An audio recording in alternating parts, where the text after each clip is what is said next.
Hello guys, it's Randall with BitRaged. So I want to do another update for you guys on Bitcoin.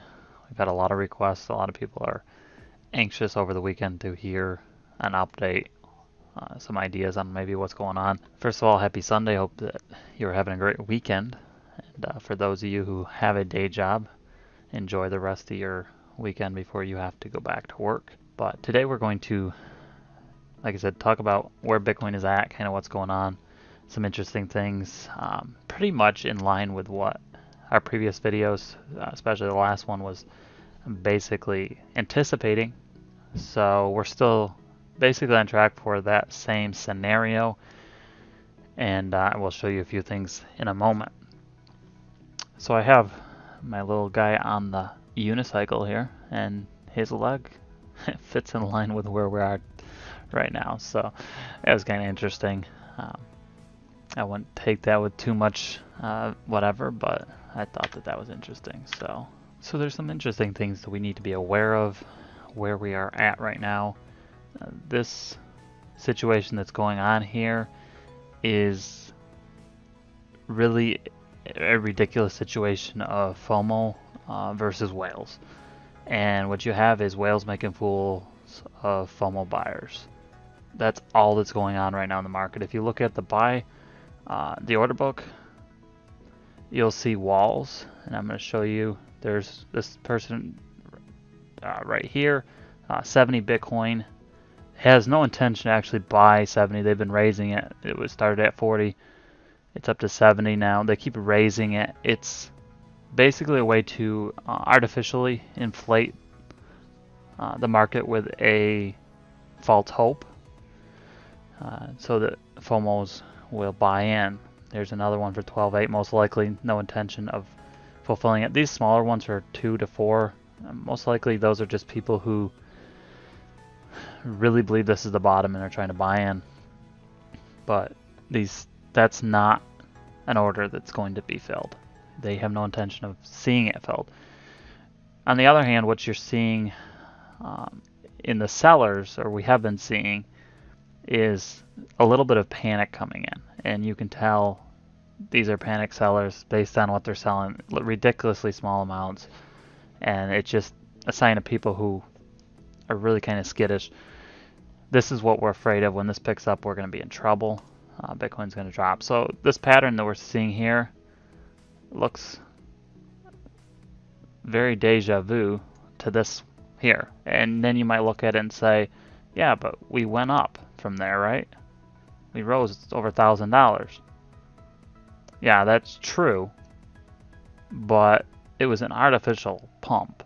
It was an artificial market sentiment, and we took a dive fast off that top because we couldn't hold that position up there. So if you look through this chart, you can actually see a number of cases where there's this similar kind of back and forth, not really making any progress, and a few times it actually results in, well, this last big dip down to 5,800 was a result of a similar pattern here of basically manipulating the market so that FOMOs and people who really don't understand charts will buy in thinking this is the bottom. So you kind of get people who are watching, and it drops down to, which it dropped down to like 92 something. All right. And they're watching the market, and they see that, and then suddenly they see it's up to 94.67. They're like, oh, so we're going back up. And so then they buy in because they think this must be the bottom. Because if it's going up, then it's going up. And people just really don't understand the concept that it's very easy to manipulate the market at this volume. And that's the other thing I want to mention is volume is significantly down. Last time I checked, I think we were down to 14. Let me check here. All right, so for GDAX, we are at 13,700 Bitcoin. Now, if you really think about that, at that volume, it's not that hard for a whale to manipulate the order book to make things look like they're heading back up. And then if they can do it in a successful way, then you get FOMO's trailing behind. So it is possible that they can get this momentum and push it back up a little bit. It's highly unlikely that we're going to be able to push back through 98. And right now we're struggling to push back through 95 just because we really don't have buyer conviction. This is all the buyers right now are, it's dumb money. It's people who really don't know when to buy, don't know when to sell, but they're buying in because it seems like a good opportunity because somebody told them or they heard on the news something and it just seems like a good opportunity to buy. You're not seeing institutions buying right now. You're not seeing smart money buying right now. You're seeing nobody buying right now except for people who are clueless, and that's not when you want to buy. So I don't really care how many patterns people find on a chart saying that we have a head and shoulders. There's so many head and shoulders it isn't even funny. I mean, people are drawing them every single step of the way. From the 6th, I've seen so many of these patterns. I mean, it just literally like, there's head and shoulders. You can draw them quite easily. But you have to understand that if everything else in the chart is saying you're going down, it doesn't matter how many head and shoulders you find piled on top of each other. It's going to go down. So you got to be smart. The other thing is, I think I mentioned this in a previous video, but we have a EMA cross, and I actually have that showing here. It crossed there, which indicated an uptrend. When you have the red line, which is the 50-day. So the red line is a 50-day. When the red line is above, historically since the crash, it's a sign of us going in a bullish trend, a bullish direction. But what we've seen is when it's below, when the 50-day is below, this red line is below the 50-day EMA, it's historically in this bearish trend showing us that we will be headed down. And that has been a very accurate indicator throughout this whole trend. So looking at that, we are definitely seeing that as an indication. I've mentioned a number of other factors in previous videos, and people see things in indicators that they want to see. For instance, there's some folks on TradingView that are looking at the MACD and they're saying, oh, well, we got a crossover here, which is indicating that it's going to be a time to buy. Now, it's possible that we will start moving up a little bit just because we have dumb money that is coming in, but that has happened before, where we had a false signal in MACD indicating that we were headed back up, and that was right around 8,300, which isn't that far away. We're about 1,000, a little over 1,000 away from that, and we dropped from 8,300 down to 58 after a false signal in MACD that would have indicated that we should buy. That's why I've told you guys over and over and over, you can't take one signal and buy or sell based on it. You have to have 2 or 3 good signals. So it's important to be wise and understand that you can get false signals. That's why we look at everything. We look at everything that's going on. And a major thing that we're looking at right now in the market is buyer sentiment and the fact that volume is dropped off. And the last time we talked about volume dropping off, we dipped to 5,800, which is something everyone was saying would not happen. Not everyone, but most people are saying was not going to happen. We had a ton of folks saying we were in a bullish trend. We were breaking out. And, you know, there was indications that was possible. But when you have volume dropping off and you have false buy walls and stuff like that, it just gives you a really clear view that the market is not in a position that you want to place your money in right now. At least I don't. Now, if you know me, you know I like market structure. Right now we have an M pattern, which is a very nice M pattern, and it's about a spread of 2 days. Okay, so that falls into how much weight we can place on it. If you look, that was a W pattern, a really nice W pattern, and coming off from that, at this point, we did definitely make a nice rise before we headed back down from that. So I like to look at market structure. I like to use those. Again, it's not something you just take and run with. You need to have multiple factors here, but it is something that you can draw out and then look for further verification that that is indeed what is actually going to take place here. Alright, so looking at the daily chart here, it really tells us a lot. So right now it's important to look at where we are at. We are right on this fib retracement line. Literally, that's what we're testing right now. And I've mentioned before, it's 9,200. If you look here, the wick literally is just above that. So that was definitely a point, and a point that we're testing right now. The actual fib line is right below 9,200, and then we have our EMA, our 200-day EMA, which is acting right now as support level, and then we have this area of support as well. So actually more like that, but that is definitely some support that we are going to have to break as we come down. But really what we're looking at is breaking through this into 8,800, which is right below the 200-day moving average, at least today that is the case. If we break through that, I do not anticipate any of this other support to be an issue. I think we will fall through it quite quickly.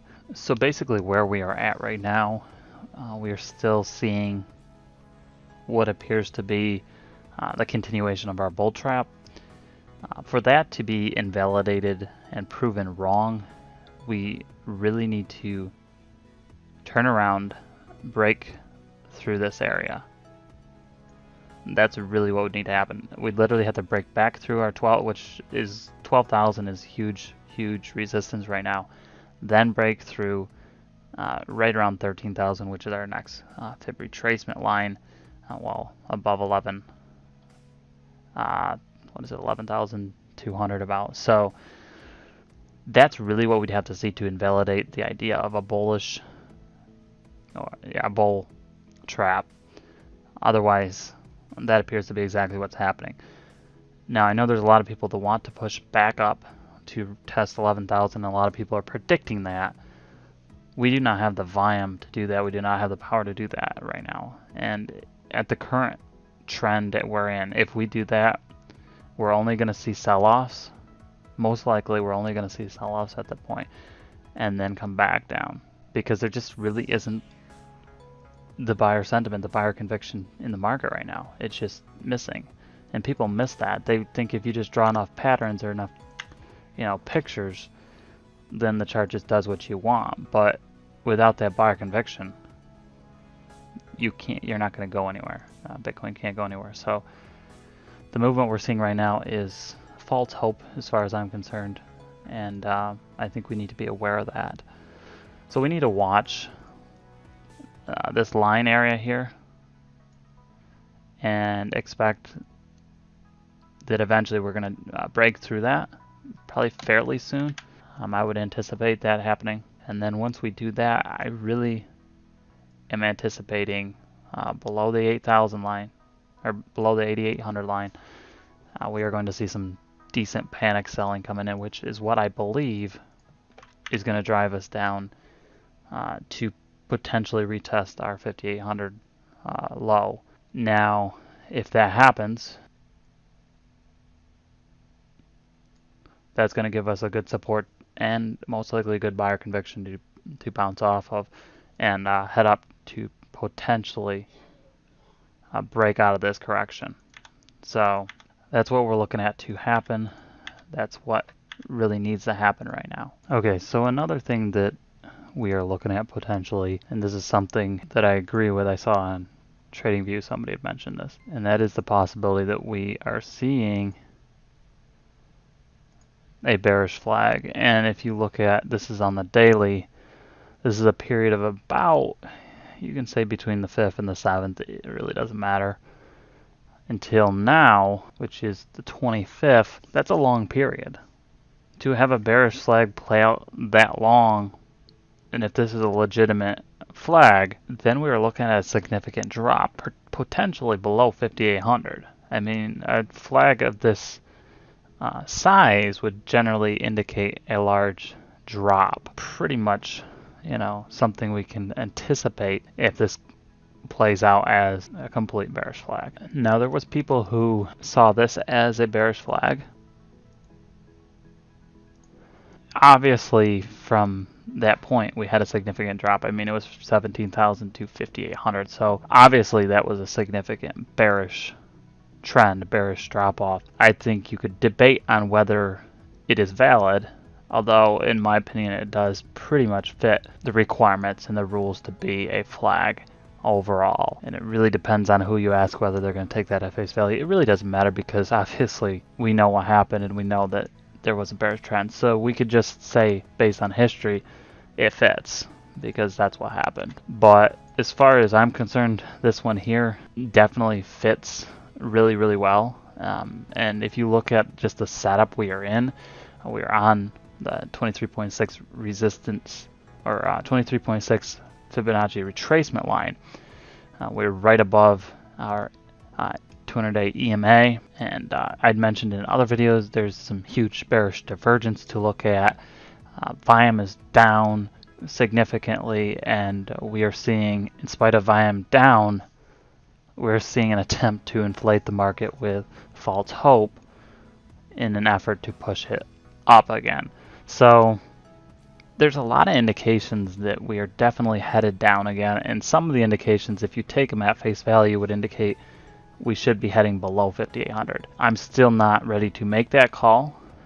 I think, again, it is possible, and if this bearish flag is the complete picture of what we are seeing, 5,800 would definitely be the high point of where we should expect to be heading. So, again, I'm not calling that yet, but I definitely believe that we are at least looking at retesting the 6,000 range, and until we get there, or until we see buyer sentiment return, buyer conviction return to the market, I don't really believe that we have any ability to call this anything but a huge bearish trend.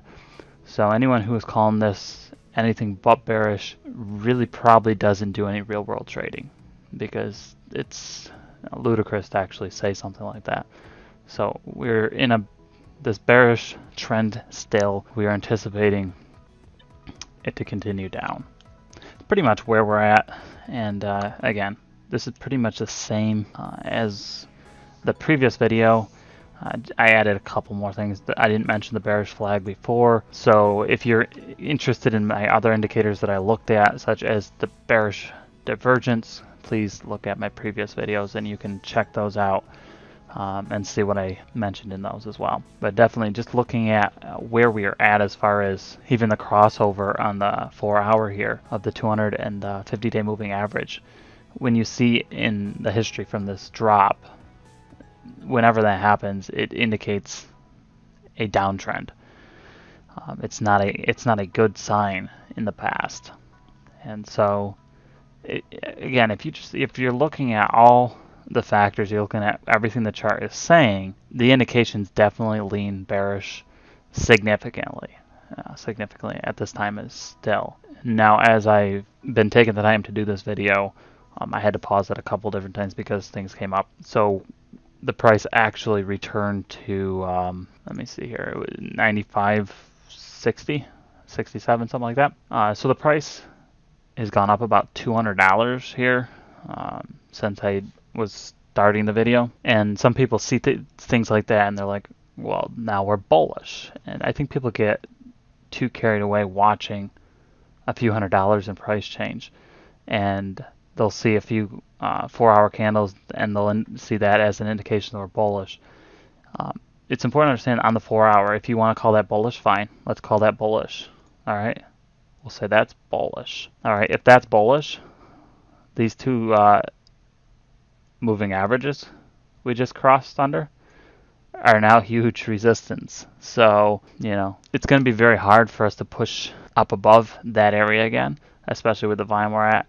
And to push above 9,800 is going to be a stretch because we're kind of, I guess you would call this consolidation, but really ultimately what's happening as we fall below this, it becomes quite significant resistance. So the more you kind of bounce around at an area and then you drop below it, you're just building resistance over your head. So it's not a good scenario. It's not something that, definitely not a good scenario we're in right now. So the next couple days, I would just encourage you to watch the market, watch the volume, and see how buyer sentiment is looking. If volume continues to drop off, we should expect to see a similar instance of what we've seen in the past, perhaps a attempt or a slow climb attempt back up. But again, to break through the huge resistance we have overhead just to get to 12,000, we're going to really have to have huge buyer conviction. So right now, the most logical scenario, the most probable scenario for Bitcoin is to continue its downtrend. That's pretty much the most likely scenario at this point. So for that to be negated, we would be looking for a push above 9,800 within the next 24 hours, preferably a break through 10,000 with volume picking up and pushing us into the 11,000 range within the next 48 hours. That would indicate the possibility of negating what is currently the most probable scenario. But if we push up to 97 and around that area and then get pushed off it again, all we're doing is just delaying our doom, essentially. So I don't really anticipate us being able to get out of this trend until we retest the 6,000 range. I really see that as almost inevitable, and until we see some indications otherwise, I'm going to stick with that. But that's pretty much where I am, my belief is right now. So keep watching the market, really pay attention to how things are changing, and really pay attention to see if volume picks up here, and that's going to tell you a lot about where we are headed in the next couple days. But we're still seeing these faults, buy walls, and it's pretty clear it's a false buy wall. I mean, they pulled it for a while, but it came back. So that can't last forever. It's not going to hold forever, and eventually it's going to break down. But I'm actually really liking this bearish flag. I'm really feeling like that gives us a really good indicator just in and of itself that this is not sustainable. This uptrend here is not sustainable, and it's not legitimate. So we'll see to the next few days how this pans out. But that's about all I have for you guys right now. Thanks so much for watching. If you are not subscribed yet, I encourage you to go ahead and click that subscribe button so that you are notified as soon as we do drop new videos. I encourage you to comment below and let us know what you're thinking. Maybe some articles, some TradingView charts, or YouTube videos that you're watching and found interesting. Would love to check those out. We also wanted to let you know that we do appreciate that you guys are sharing our videos. I've noticed a few of you share them on Twitter, on Facebook, and even on YouTube. Some of you guys are commenting on other videos, asking YouTubers to check out our videos, and we really do appreciate that. Helps get the word out, helps build the community, and definitely helps bring knowledge and awareness to how to read charts and understand trading. Hopefully educate, the crypto community a little better. So definitely appreciate that. Really appreciate all your support and for watching the video. Have a great rest of your weekend, and take care.